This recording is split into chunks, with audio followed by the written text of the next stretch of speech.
I've defined emotion in this way.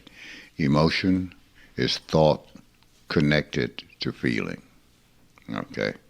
Now, feeling is just the energy. Now, it may be the energy of a gestalt that's been formed, or it can be the free movement of energy. So, in a moment, something happens. The gestalt that you've set up is felt. Then you experience the thoughts that go along with it. The technique is set up so that you allow the energies to come out of that gestalt, out of that ball, and begin to move. Once that happens, there is a disconnect between the thought and the feeling. Okay? Then what you feel is connected to the next progression. You know, if the gestalt is here and you open it up and the energy moves, you're going to have feelings that are different because it's now activating a different place in you. So you may not feel it, but you will notice the difference. Okay? The thoughts,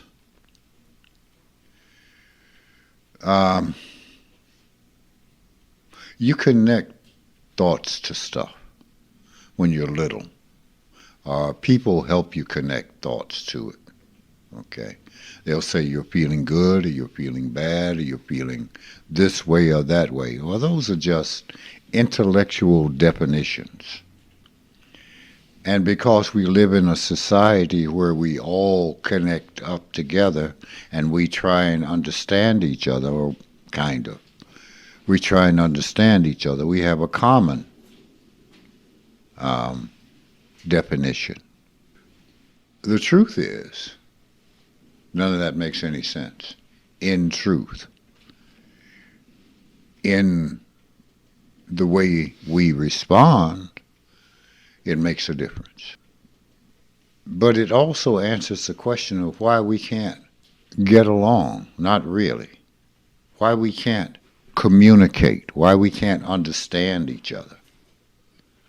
Because we're all living in these little different worlds with all these different interpretations of the same thing. You got 150 million people in America. You got 150 million opinions about the same thing. And none of them mean a damn thing in terms of the truth. If we let that energy move all the way, and as your thoughts changed, as that energy moved, we let it move into a different point, we'll find that we do have the solution to the problem. The only problem is nobody wants to find the solution. That's the problem. You see what I'm saying? So all that is leading to that, and leads to that place that you talked about, where everything just began to feel peaceful. If all that makes any sense to you. So when things don't go all the way, is it because you stopped it, or because it fizzles and rides to where it goes? Well, you generally stop it because the moment you notice that you feel different, you begin to think about where you feel now, instead of just letting it ride. Just let it go. You know, we'll start to think about something, and a new thought comes to us, and then we begin to think about that part of it, and section by section by section, we arrive at some conclusion. Well, we think that's important. In some ways it is. But what is most important is arriving at the bottom line truth of what a human being is. So instead of stopping at each point, we should just let it ride. Because when you get to the end, you can look back and you can see it. You can see it all. And we don't think we can see it all. That's because we have a section by section attitude. See, we are intellectual, and our thinking is habitual. So the energy moves. Wow. Oh man, this feels better. Huh. Well, blah, blah, blah, blah. All right, you stop that energy from moving. So in answer to your question, this stops this. This is like the nozzle on a faucet. It controls the flow of energy.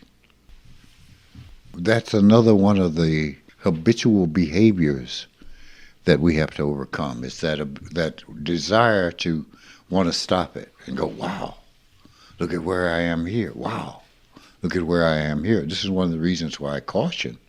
You know, you can, and some of you have had the experience already, you can begin to see into, quote, other, quote, dimensions of time and space. You can see past and future. But I always caution you against stopping and going, wow. Because that's not all there is to it. That's the thing way down here on the rung of consciousness. It's not to stop, but to make note along the way. It's like if you're an athlete, you know, they talk about defensive backs in football, so they've got to have the shortest memory of anybody in the sport. Because if you screw up, it's touchdown, and everybody's looking at you. You got to have a short memory. You go, okay, this is what I did wrong. All right, got to correct that. Bang, next moment. You're present, here, now. Because if you don't, you're going to miss the next one, and you're going to have to go back and say, well, oh, okay, I screwed up here. So it becomes a procession of screw-ups. You can't linger. You make a note. Oh, okay, yeah. Now let me go on. Let that energy move on. One of the most important things about that is understanding that you are involved in a learning process. That's the most important thing. We think we are at a destination and we have answers. What we have to understand, it is a learning process.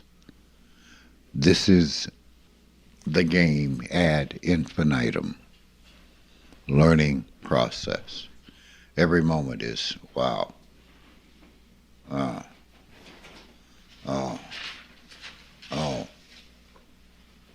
You see what I'm saying? And that happens when you let the energy flow. You just let it flow. You relax, because once something happens,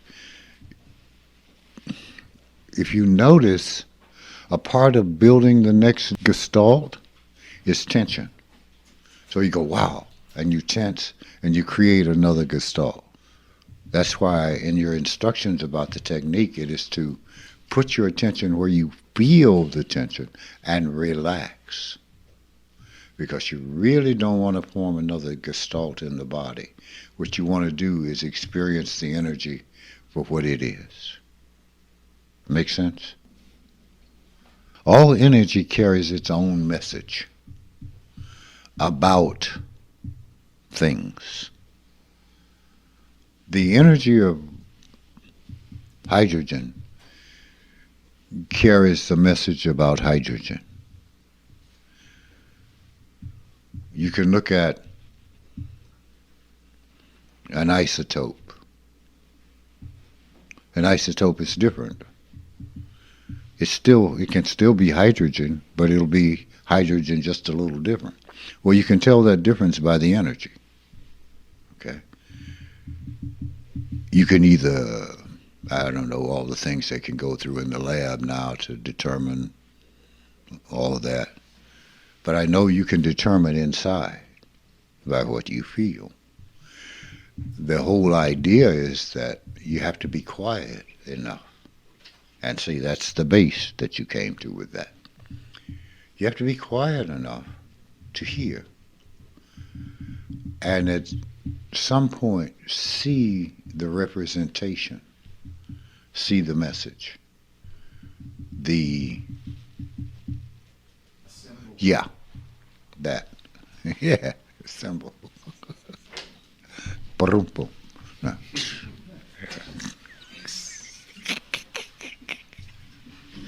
Sorry about that. I just couldn't help it. You can learn a lot, but I'll give it to you this way. It's all very superficial because you're not going to the essence of the energy.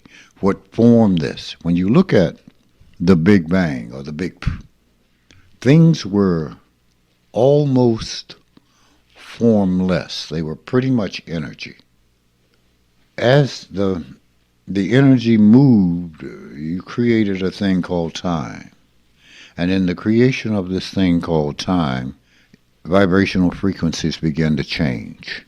Hydrogen was formed, and then this and this, and on and on and on. So what you experience about that is shallow, because it's about form. What was it before the form? Now we're beginning to deal deeper into the energy flow.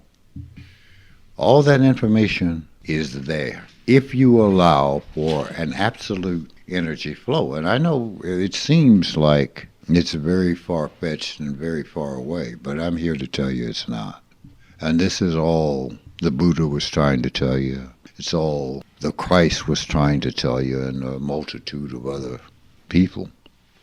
It's only out of reach because you believe it's out of reach, which is nothing more than a gestalt that the energy has to disperse in order to come down to its finest vibration. It's like at the beginning of the Big Bang, it was at a very fine vibration for the beginning of the physical universe. But you also have to remember that it's all relative. It's relative to what it is you're dealing with. If you're dealing with spirit, the vibrational frequency is much finer. It can be hotter. One of the things that you will sometimes experience when you're doing your meditations, you'll experience heat. Well, that's because it's a finer vibration that you're sensing. Things are not so dense. What we have to do is we have to let it run.